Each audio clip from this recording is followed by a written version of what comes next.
It's something the president has talked at length about, and we know he's fighting for it, but it's something that's going to take everyone buying into. That's the United States entering into what he's branding as the golden age. It was one of the first topics he hit on during his inaugural address. The golden age of America begins right now.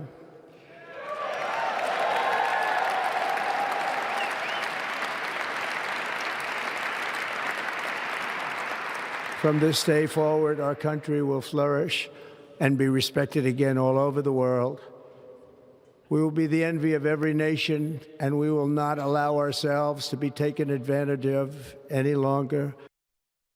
It's exciting to think about, but I also think getting to or creating a golden age in America, it's going to have to involve a lot of what we used to practice in the past. That's celebrating being Americans, patriotism, teaching our kids to be proud of our country and our history, even if it's imperfect. You know, over the last few weeks, watching everything the president has been doing lately, which I'm going to walk us through tonight, it's reminded me of what it used to be like when I was growing up. And I know most of you watching had the same upbringing. When I was in grade school, every morning we stood for the pledge and then a patriotic song it played over the intercom. It happened every day. God Bless the USA by Lee Greenwood, that being one of the songs. I know all the lyrics by heart. I have since a little kid. We had police officers visit our schools. We got to know them. Firefighters did the same. We revered them. We respected our parents and teachers and community at large. Now, we were a pain in the butt sometimes, but for the most part, we were decent kids. We had respect. You know, I grew up in an era where maybe you could call it conditioning, right? Maybe I was conditioned to be proud of this country and our institutions, but I'll tell you what, I wouldn't have it any other way, because kids are either going to be taught one thing or they're going to be taught another thing.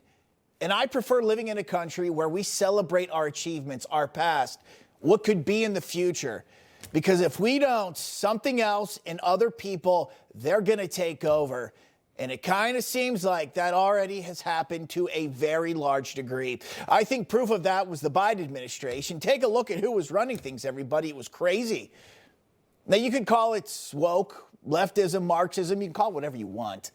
But right now, American citizens are failing on basic knowledge of American civics. That's how bad it is. How about this? Here was a study the beginning of last year. More than 70% of Americans fail a basic civic literacy quiz on topics like the 3 branches of government, the number of Supreme Court justices, and other basic functions of our democracy. It doesn't have to be this way, though. And President Trump and his re-election is obviously a signal the majority of Americans want to get back to the way of America first, regardless of how hard and how loud the left may kick and scream. What we are witnessing is a constitutional crisis. We are witnessing a constitutional crisis. Then we really do have a constitutional crisis. Tonight, there are warnings that the U.S. is dangerously close to a constitutional crisis. That is a constitutional crisis. That is a crisis for our democracy. They all say the same things all the time. We know this. But we, on our side, we got work to do. And much of it is weeding out that other thing that grabbed a hold and then start building the next chapter. And Trump is doing a ton of that work with DOJ already, ending DEI initiatives in every sector, ending critical race theory in schools, and plenty more. The president and his team are off to a lightning fast start, and I think we're all just trying to keep up. But he is laying the groundwork, everybody, for another kind of fight I see. It's psychological. Everything starts with an idea, right? That's what democracy is. It's an idea. It's the grand old experiment. And Trump knows this.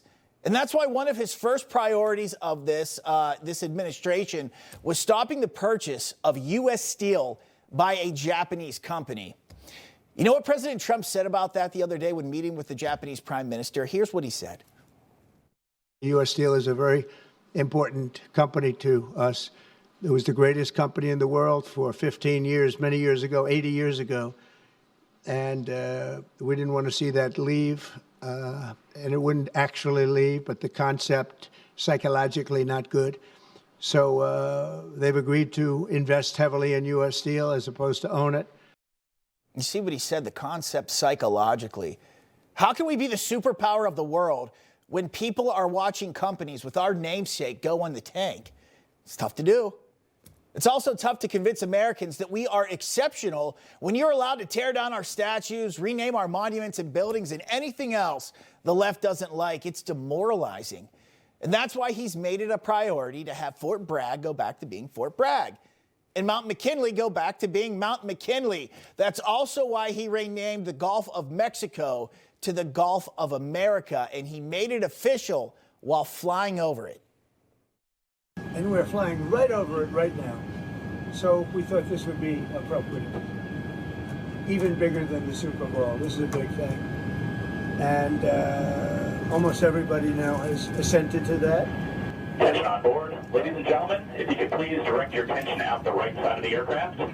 Air Force One is currently in international waters for the first time in history, flying over the recently renamed Gulf of America. Here's what I hope. I hope that wakes up people and reminds them that as Americans, a nation that saved the world from dictators on multiple occasions, we get to throw our weight around a little. That maybe we need to expand for our security, i.e. Greenland, and there's nothing wrong with talking about it. The president also signed an executive order last week to get the ball rolling again on something he tried his first administration. He wrote this: I have signed an executive order to resume the process of creating a new national park full of statues of the greatest Americans who ever lived. That's awesome. And something that I think is long overdue. But this has been his plan the whole time. It just took the country 10 years to get on board. He talked about this during his first ever political speech back in 2015 when he came down the golden escalator. We need somebody that can take the brand of the United States and make it great again. It's not great again. We need somebody that literally will take this country and make it great again. I think he's right. We are a brand. It just depends on what type of brand we're going to be. One represented by what the left has turned into. And I'll tell you, I'm from Jersey, so I look a little differently. I say, Trump. I don't swear in public very well, but we have to Trump. Please don't tell my children that I just did that. We are going to beat. I was going to say but no, we're not. No, I'm not going to say that. Or one that represents what we were at one point and what Trump and his administration are fighting to expand upon. It's been a little more than 3 weeks, and not only is he tackling that psychological warfare going on here domestically, he's putting the rest of the world on notice. He talked about it today, everyone. Reciprocal trade worldwide. We'll be signing reciprocal tariffs. The world has taken advantage of the United States for many years. They've charged us massive tariffs that we haven't charged them. Both friend and foe taking advantage of us. So we're going to be doing reciprocal tariffs, which is whatever they charge, we charge, very simply. I mean, that's leadership. Here's what he's saying. Hey, every other country, your businesses want access to the American consumers, 300 million plus people with the most disposable income. Well, then you better level the playing field and make it fair. He's brought home our people being held hostage by Russia. He's already helped freed hostages being held by Hamas. And finally, we have a president of the United States that's willing to give terrorists a deadline by noon this Saturday. If Hamas doesn't release the hostages that they got left, not going to end well for them. I have a Saturday deadline, and I don't think they're going to make the deadline personally. I think they want to play tough guy, but we'll see how tough they are. You know what a bully is, right? You know, the bully, I've always, and I found it throughout my life, a bully is the weakest person. And they're bullies. Hamas is bullies. There's a lot of bullying going on. I've also been thinking about this too. The America that we all knew and grew up in, Americana. Many of the young people in this country only know what it has been like here the last couple of decades. And I'm talking like back when Obama first got into office. The America they grew up in demonized police. They were taught we are a racist nation and it needs to be undone and rearranged. That's what they know. And that battle, the one of the public school system, oh, it is coming up. DOJ is going to look at the Department of Education very soon, and Trump talked about that today as well. He needs fighters, everybody. He said it himself. If people want to see this country get back on track, those involved working on the Department of Education, it's the big one. They have to get ready for a fight. The Department of Education's a big con job. We're ranked, so they rank the top 40 countries in the world. We're ranked number 40th, but we're ranked number 1 in one department, costs per pupil. We have a Department of Education where people from Washington, D.C., who in many cases don't care about the kids out in the country. You heard him. A lot of people in D.C. don't care about the kids in the country. He said the farmer's children, the farmer's daughter, the farmer's son. I believe that to be true just as well. Information. Truth is freedom.